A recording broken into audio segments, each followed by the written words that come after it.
Then on top of that, the great self-sacrifice when you see someone come to him when his father died. Imagine when your father's died and someone comes up to you from Syria. He sees you. He says, what's your name? He says, Hussein.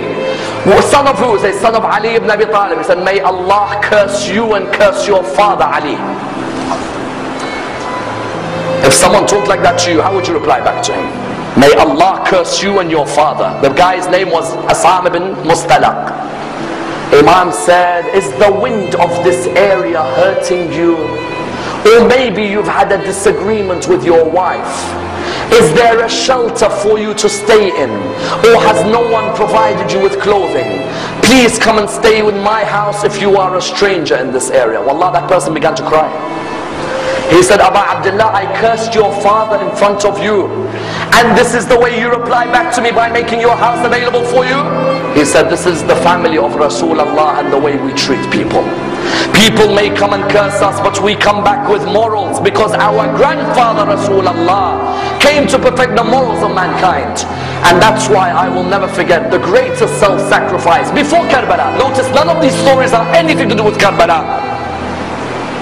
Before Karbala and the battle of Nahrawan, the soldiers who were caught by Ali ibn Abi Talib were standing there. One of the soldiers, you all know him very well.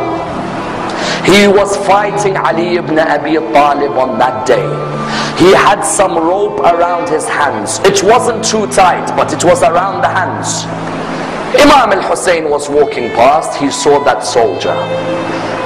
And the soldier looked at him and said, Hussein, I beg you, please remove this rope from around my hand, because the rope is causing nervousness in me. Remove it. And I'm asking you. Imam al-Hussein went back to his father. He said, oh my father, I'd like a favor from you. He said, what is it? He said, this person over there, do you see him? He said, yes, I see him. He said, he says to me, the rope is tight around his hand, even though you will never put a tight rope, but it seems to have been hurting him. And he asked me to remove it. Oh my father, do you allow me?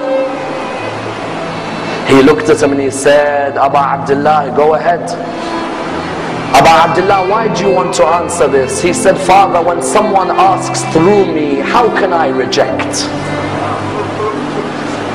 I don't want the person to be embarrassed. When you realize who this person is, that's when you realize how magnanimous a man this man is.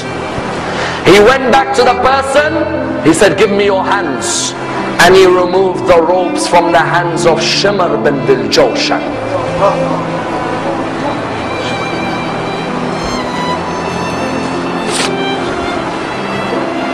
Tell me, which mercy did he show to you when he sat on your chest on the afternoon in Karbala?